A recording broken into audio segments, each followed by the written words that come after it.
This promotional video from RidleyReport.com is brought to you in part by Next 1000. David Ridley, how are you? Some of you have probably followed the vids I did in November about Chris King's case in federal court. He was inside Washington's New Hampshire outpost for a hearing that lasted hours in early November. He's trying to get access to Fed Senator Kelly Ayotte's events with his camera and his unwelcome questions.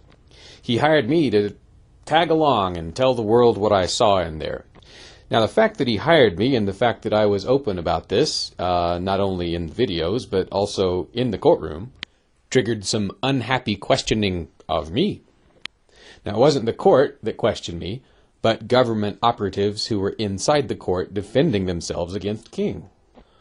One of them, actually the only person to question me on the scene in this manner, was former head U.S. Marshal Stephen Monier.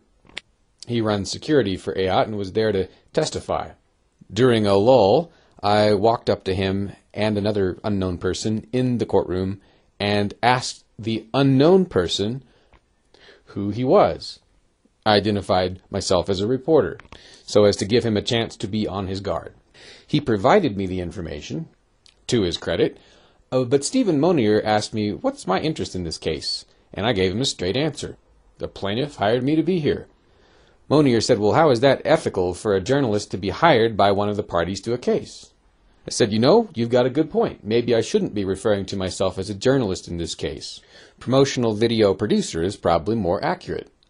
I turned to the unknown man and said, or the previously unknown man, and said, I owe you an apology. I shouldn't have used the word reporter.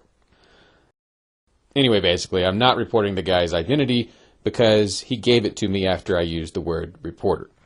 I don't know that he would have told me anything had I used the term video, promotional video producer. Obviously, since cameras are banned in that courtroom, none of this is on tape. So I caught up with Steve Monier after the hearing to try and interview him outside. Again, remember that I'm having camera problems, so you're going to see some freeze frames and some audio artifacts. About 2 o'clock, okay. I'm trying to think of something intelligent to ask you. I'm trying to think of something intelligent to ask you. Are you content with how the hearing went?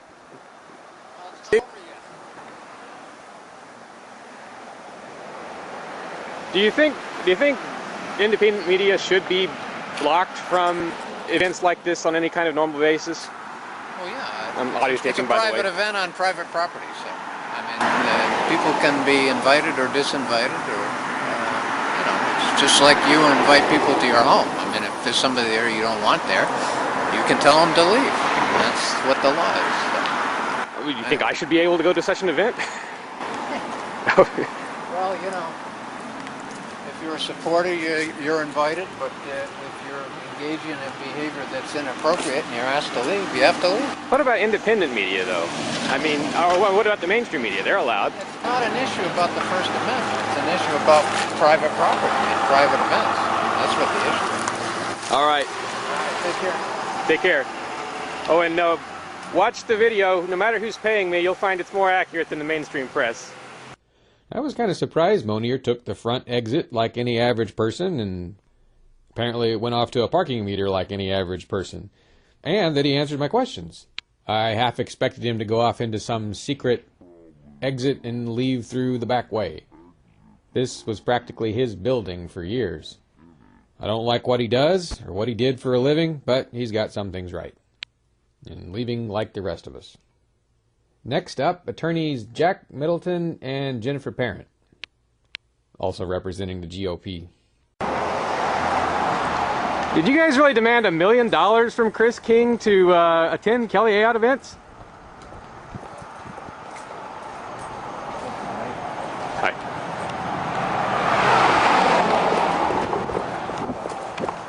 Why were you unable to accept the compromise that he offered of just being able to ask her some questions? Is there a political downside to kicking an India journalist out of a Kelly Ayotte event?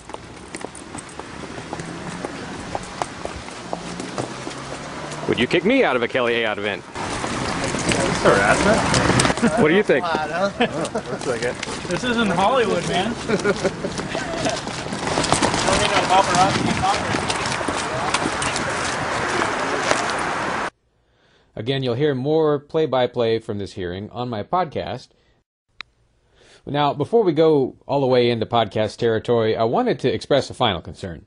Authorities and lawyers have a way of striking back at people like Chris King who come after them through the legal system. Whether I agree with all his methods or approaches, I hope to keep an eye on Chris's safety. He's part of what I like to call New Hampshire's feisty little people culture. The folks who stand up for themselves against the powerful. But I can't do everything every time. I hope you, too, will be ready to speak up if Chris King suffers inappropriate retaliation from big government types. Why is it that hundreds of liberty lovers have moved and continue to move to New Hampshire? In part, it's because of the Free State Project's first 1,000 pledge. The success of that pledge gave this man an idea.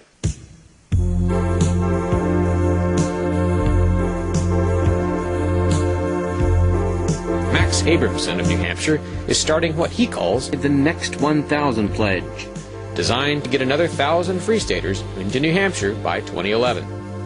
To find out more, visit pledgebank.com/next1000.